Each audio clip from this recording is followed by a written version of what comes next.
बांग्लादेश की सरकार ने 40 टन आरडीएक्स खरीदा है पाकिस्तान से। अर्जेंट बेसिस पे बांग्लादेश भेजा गया पाकिस्तान द्वारा और बांग्लादेश पहुंचने के बाद वो 40 टन आरडीएक्स गायब हो गया।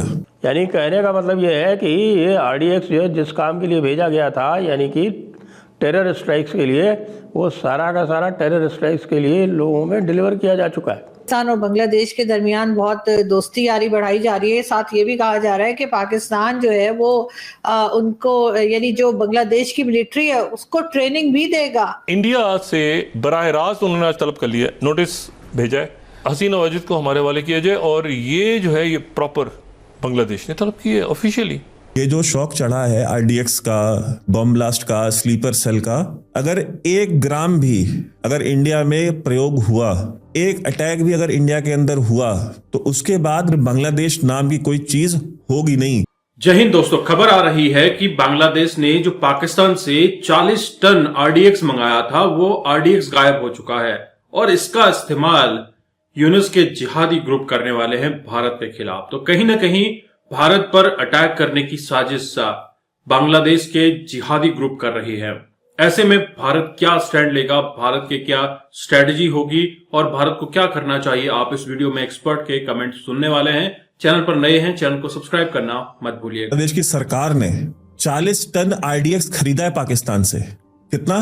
40 टन।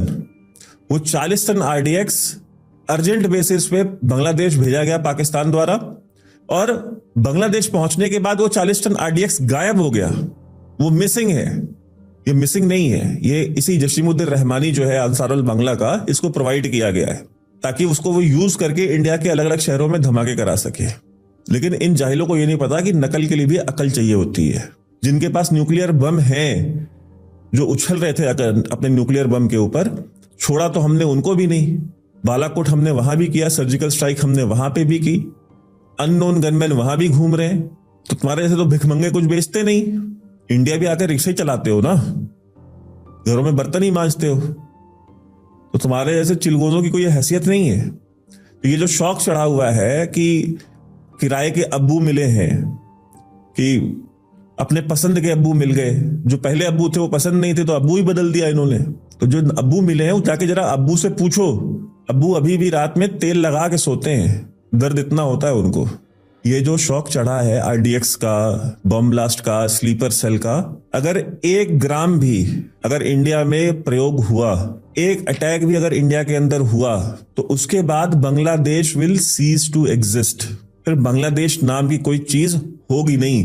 जो बनाना जानता है वो तोड़ना भी जानता है। और ये बेसिकली ये जो शौक चढ़ा है आईएसआई वालों को भी, इनको ये लगा कि भाई हमारे यहाँ पे इतने इलीगल अफगान थे, उन इलीगल अफगानों का इस्तेमाल करके हमारे यहाँ टारगेटेड किलिंग कराई गई, उन इलीगल अफगानों का इस्तेमाल करके हमारे यहाँ पे मिलिट्री इंस्टॉलेशंस पे हमले कराए गए, उन इलीगल अफगानों का इस्तेमाल करके हमारे यहाँ पे एक आतंकवाद की एक सीरीज शुरू की गई, लॉन्च की गई। तो हमने तो सारे अफगान वापस भेज दिए, लेकिन इंडिया ने सारे बांग्लादेशी भी वापस भेजे नहीं है। और जितने अफगान हमारे यहाँ से, उससे कहीं ज्यादा तो बांग्लादेशी इंडिया में रहते हैं।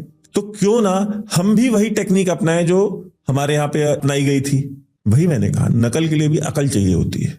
बांग्लादेश अफगानिस्तान नहीं है, और न ये जो बंगाली मुसलमान है ये अफगान है। अगर पाकिस्तान में मैन्युफैक्चर्ड आरडीएक्स इंडिया में पाया गया या फटा, तो उसका खामियाजा पाकिस्तान भी भुगतेगा। और अगर इस तरह की घटना करने में अगर अंसारुल बांग्ला का हाथ पाया गया, तो अंसारुल बांग्ला का कोई भी नेता, कोई भी व्यक्ति पूरे बांग्लादेश में सेफ नहीं होगा। अमेरिका के सैंक्शंस से इंडिया ना 90s में डरा था, ना आज डरता है। तो इजराइल के अपना वजीर आजम है, उनका एक बयान है 2 अक्टूबर 2023 का, कि वो नेतन्याहू का, कि वो ईरान और पाकिस्तान के एटमी प्रोग्राम को इजराइल के मुस्तकबिल को खतरा करार देते हैं। तो इस तरह के घिनौने जो उनके अज़ाइम हैं, क्या वो उसको पूरा करने के लिए ईरान को निशाना बना सकते हैं और पाकिस्तान की तरफ भी आ सकते हैं? देखिए जी, इंटरनेशनल एप्लीकेशन जब होती है तो एनवायरनमेंट तो किसी वक्त वो बना के और एक नैरेटिव बिल्ड करेंगे, एनवायरनमेंट बनाएंगे और पाकिस्तान के अंदर may be economic instability create करके, पॉलिटिकल chaos पैदा करके उसका फायदा तो पूरा उठा सकते हैं। लेकिन Pakistan is not an ordinary country, ये हमें समझने की जरूरत है। यहाँ पर अल्हम्दुलिल्लाह हमारी पॉलिटिकल लीडरशिप और सबसे बढ़कर हमारी अवाम और हमारी मिलिट्री लीडरशिप ये मुहाफिज है इस प्रोग्राम के, ये मुहाफिज है हमारी आजादी के, ये मुहाफिज है हमारी जो सिक्योरिटी डेटरेंस है उसकी मेंटेनेंस के।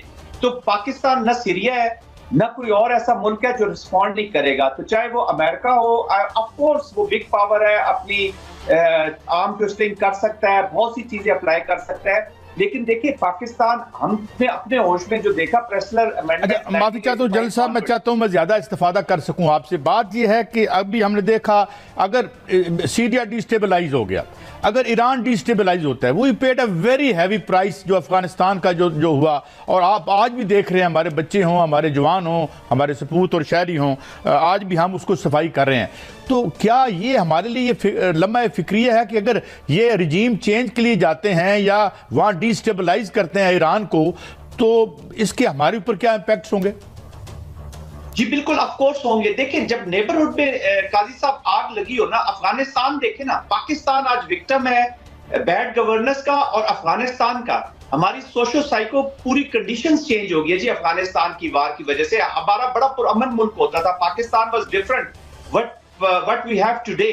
तो दोस्तों आपने ये वीडियो देखी और आपको आइडिया लग गया होगा कि जो 40 टन आरडीएक्स गायब हुआ है, इसके पीछे किसका हाथ है? यूनुस जिहादी का ही हाथ है। अरे 40 टन आरडीएक्स कोई छोटा सामान नहीं होता, कोई सुई नहीं है कि गायब हो जाएगा। जब पाकिस्तान से इसे ऑर्डर किया गया तो आईएसआई ने आनन फानन में फर्स्ट प्रायोरिटी पे इस आरडीएक्स को बांग्लादेश भेजा, और बांग्लादेश भेजते ही गायब कैसे हो गया, और गायब हुआ भी तो मीडिया में खबर कैसे आ गई? दोस्तों ये चीजें बांग्लादेश को दबाने के लिए काफी हैं। अगर जैसे एक्सपर्ट कह रहे थे कि 1 ग्राम भी अगर आरडीएक्स का इस्तेमाल भारत के खिलाफ हो गया, भारत में कहीं बम धमाके हो गए और इसका लिंक अगर बांग्लादेशी जिहादी ग्रुप से पाया गया, तो कहीं ना कहीं बांग्लादेश की ठुकाई होनी लाजमी है। जो बाप बेटे को बना सकता है तो वो बाप बेटे को तोड़ भी सकता है। हालांकि बांग्लादेश ने अपने अब्बू बदल लिए हैं, पहले दादा पसंद नहीं आ रहे थे तो अब्बू के साथ अब हो लिया है। अब 1971 के जो मसले थे अब सॉल्व करने की बातचीत हो रही है, और वहीं शेख हसीना को भी वापस मांग कर रहे हैं। यूनुस जिहादी बोल रहा है कि शेख हसीना को बांग्लादेश वापस भेजो, लेकिन भारत ऐसा करने वाला नहीं है। तो कहीं ना कहीं बांग्लादेशियों में ये डर भी है कि अगर शेख हसीना वहां से कोई वीडियो या ऑडियो रिलीज करती है तो उनकी जो अवामी लीग की पार्टी है उसको बल मिलता है बांग्लादेश के अंदर।